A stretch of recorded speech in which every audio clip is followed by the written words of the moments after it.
I'm almost 90% sure it'll do the unthinkable, and it'll just come all apart. And you're like, man, why do you break like that? Geez, I just do it now. Yeah, it'll probably come all apart. And then, you know, you're gonna have to explain to the tech people, you know, because even if I check it out, I'll just be honest with you guys. Even if I check it out, I'm still going to relieve myself of the responsibility. When they ask, well, Henderson, it's under your signature. Yeah, but see, I wasn't teaching it. I wasn't teaching that class. I came in. This was Kevin's class. I just came in and looked around. He told me to check out some equipment. That's not even my class, you know. Or I'm just gonna say I don't know anything about it, you know. Actually, it was one of the students actually they hypnotized me. He had me in the bathroom. I've been in the bathroom all this time. I don't know what happened. I'll get out of it some kind of way, you know. Either I'll take that sign-in sheet and just rip it up. And say, okay, I don't know whose it is. You can't prove it. Snatch the camera and run away. And that way we won't, nobody will be at fault. Now, the other thing I want to show you is the lighting equipment. Let me just say this. The equipment here at the Art Institute, keep in mind, it's been used by a lot of people. Okay, and that being said, when you're checking out the equipment on your own, like say you're taking this class and I don't know, one weekend during the 11 weeks you decide, hey man, I'm just going to take out a camera and I'm just going to shoot something, you know, on my own. That'll be fine. You know, that'll be fine. You can do that. All of the equipment, what you want to do, it's always just a really safe practice. Look at it before you actually sign on the dotted line. Look at it. If you're going to check out the lighting equipment, open it up. Look at all the lights. See that the lights actually have like bulbs inside of them, and that they have like a little filter on it. You know. See that the barn doors are kind of like affixed on there, and they're not like coming off. You know, you want to do that because when you bring it back, you know, they might say, hey, you know, what happened to that light, man? It was brand new when we gave it to you. And you'll know that it wasn't. It wasn't brand new. Yes, man, it was brand new. We just bought that. Yeah, how come you have writing on it? Maybe you wrote that on there. Why would I do that? You know, so it's better to check. It's better to check that way. You know, that way you know, just like they know. You know, you guys both seen everything, and you're on the same page. As far as the lights, the light itself, you want to check out light units with the barn doors, and these are called barn doors. The reason for that is because that way you can adjust the illumination of the light. You know, they do have lighting equipment that actually don't have barn doors. I would suggest don't use those. You know, they're in a case and they look really nice and it's lightweight. You know, a lot of people actually prefer those, but the only thing about those is that this one is made out of metal, and the other one is made out of plastic. And when it gets hot, when we had access to the 6th floor, we saw a lot of those blow up. You know. Oh, really? And they thought that I was popping those lights. I'm like, no. When it gets real hot, the little unit pops. How could that? I don't know. Where'd you get these? How come these don't have a name on them? There's no company name. You know, they didn't have a name. I'm like, where'd these come from? You know, you want to have something that's made out of metal. You know, most of the better light kits are made out of metal. You know, they have 3 kits. The one kit that I'm describing now, I don't know the name of that one, but they have the Eris and they have the Lowell.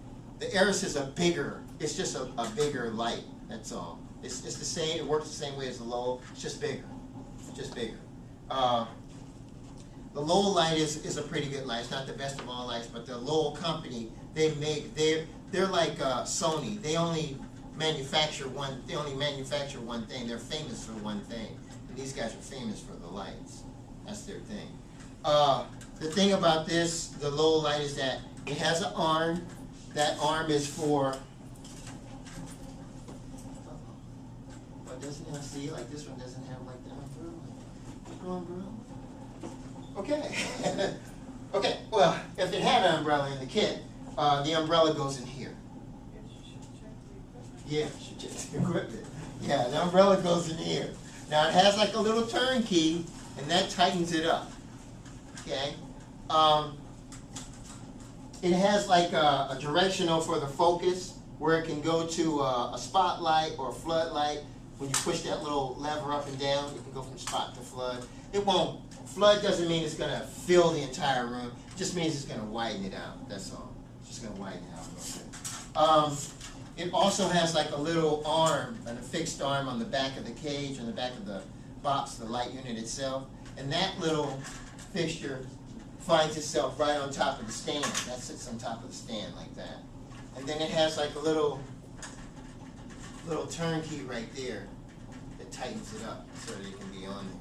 It plugs in, and now the thing about the plug, I know I'm being like nitpicky here, but the thing about the plug is that you probably should suggest that if you're going to take out a light kit, make sure you get a plug that has like a switch on it. And the reason for that is because when you're setting up lights, and you'll find this when we were working on our first project, you'll find that it's very true. When you're setting up lights, you're going to check the lights, and you're going to turn them off and on. You don't want to go through the tedious task of actually plugging it in, plugging it back out, plugging it in, and pulling it back out. It's so much easier if you had a switch, you could turn it off and on.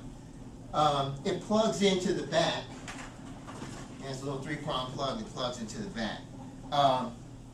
As far as the stand is kind of self-explanatory.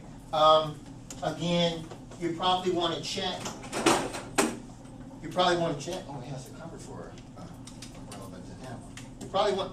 Okay, this one doesn't have like a little. Okay, you probably want to check to make sure it has everything there first. And it opens up like a spider leg, the little three-legged spider thing. The stands technically should be able to accommodate the full height of the extension, but I would suggest don't extend them all the way out. The reason for that is because when you extend your lights all the way out, and you're trying to get like an angle where the light is really up high and you're angling it down at a certain degree, the crew that you're working with, or in the event you're not working with a crew and you actually checked out the light kit and you're at home and you're at some location, you're shooting at night, like it's like some local band is playing and you're videotaping that.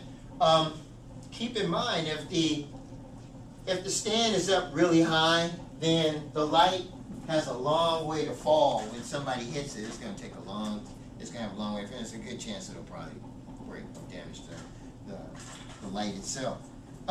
So you want to actually like take in some consideration when you're setting up the lights. You want to say, okay, well, we're not going to set them all that way, or we're going to have some other lights arranged in a different way, where they'll be anchored to something else if I have to go really high.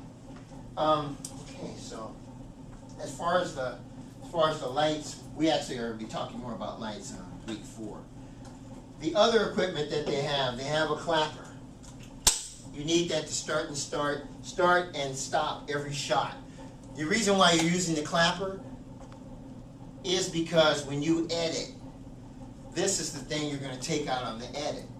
Okay, so you videotape somebody holding, okay, same one. You videotape that, and you take that out later.